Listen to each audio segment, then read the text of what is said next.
বিশ্বনবীর 5টি বৈশিষ্ট্যের কথা বলেছেন। কয়টি? সবাই বলুন আওয়াজ করে, কয়টি?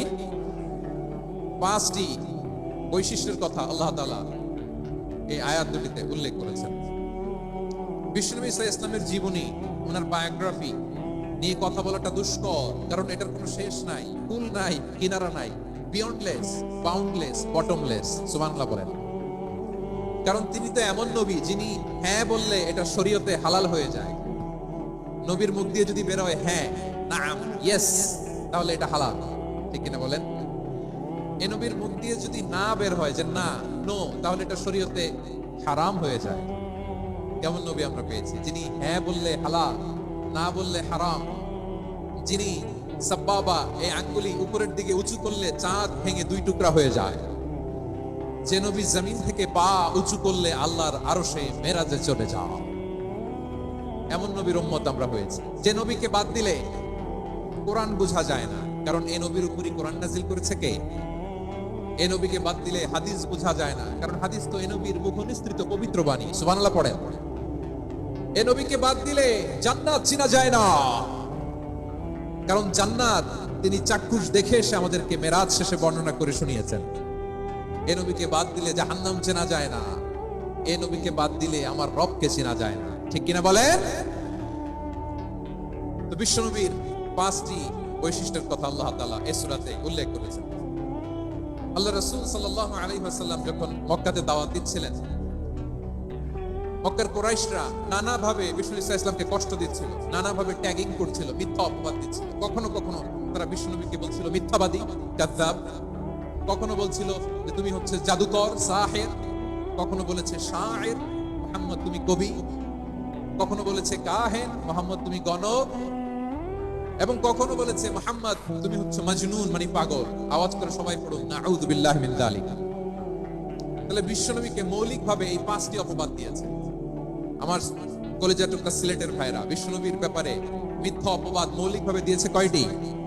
5টি। বলেছে তুমি মিথ্যাবাদী, বলেছে তুমি গণক, তুমি কবি, তুমি পাগল, তুমি জাদুকর। বিশ্বনবীকে যে 5টি অপবাদ দেয়া হলো, আল্লাহ তাআলা এটা সহ্য করেননি। এই 5টি অপবাদের বিপরীতে আল্লাহ তাআলা বিশ্বনবীর 5টি চমৎকার বৈশিষ্ট্য উল্লেখ করে সূরাতুল আহজাবের 2টি আয়াত নাজিল করেছেন। আওয়াজ করে পড়েন আল্লাহু আকবার।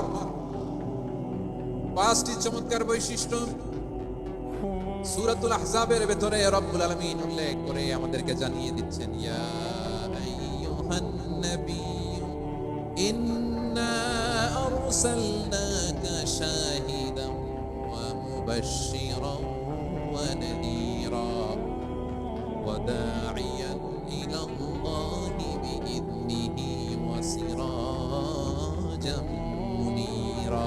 পড়েন আল্লাহু আকবার। রব্বুল আলামিন ডেকে বলেন, ও নবী, নিশ্চয় আমি আপনাকে সাক্ষ্যদাতা রূপে প্রেরণ করেছি, সুসংবাদদাতা রূপে প্রেরণ করেছি, সতর্ককারী রূপে প্রেরণ করেছি, আল্লাহর দিকে আহ্বানকারী রূপে প্রেরণ করেছি, আর আলো দানকারী চেরাগ রূপে, প্রদীপ রূপে প্রেরণ করেছি। পড়েন সুবহানাল্লাহ। 5টা বৈশিষ্ট্য। 1 নম্বরে আল্লাহ তাআলা বলেন, হে নবী, নিশ্চয় আমি আপনাকে সাক্ষ্যদাতা হিসেবে প্রেরণ করেছি। সাক্ষ্যদাতা, বিষ্ণু ইসলাম সাক্ষ্য দিবেন, এজন্য শাহিদ। শাহিদ মানে সাক্ষ্যদাতা। আওয়াজ করে বলুন, শাহিদ মানে কি? তিনি সাক্ষ্য দিবেন। মুবাশশির, 2 নম্বর বৈশিষ্ট্য হচ্ছে তিনি মুবাশশির। মুবাশশিরুম বিরাহমাতিল্লাহি ওয়া বিল জান্নাহ। তিনি আল্লাহর রহমতের সুসংবাদ দেন, তিনি আল্লাহর জান্নাতের সুসংবাদ দেন। সুবহানাল্লাহ পড়েন। 3 নম্বর বৈশিষ্ট্য হচ্ছে নাযীর, তিনি সতর্ককারী, ওয়ার্নার।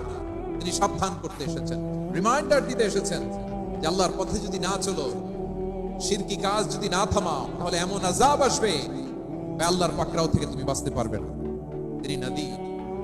বিষ্ণু ইসলামের 4 নম্বর বৈশিষ্ট্য হচ্ছে দাঈয়ান ইলাল্লাহ, তিনি আল্লাহর দিকে আহ্বানকারী। এই যে আমরা আমাদেরকে পরিচয় দেই যে আমরা দাঈ, বলি না? বলি যে উনি হচ্ছেন একজন দাঈ ইলাল্লাহ।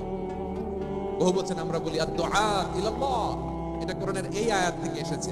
সুবহানাল্লাহ পড়েন। ওয়া দাঈয়ান ইলাল্লাহি বিইذনিহি, আল্লাহর আদেশে বিষ্ণু ইসলাম আল্লাহর দিকে মানুষকে ডাকেন।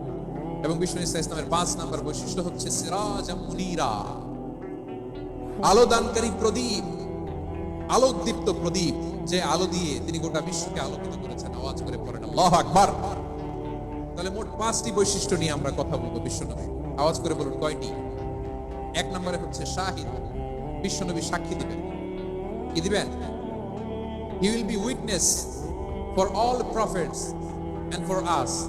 তিনি নবীদের উপরও সাক্ষী দিবেন, আবার উম্মতের উপরও সাক্ষী দিবেন। সুবহানাল্লাহ পড়েন।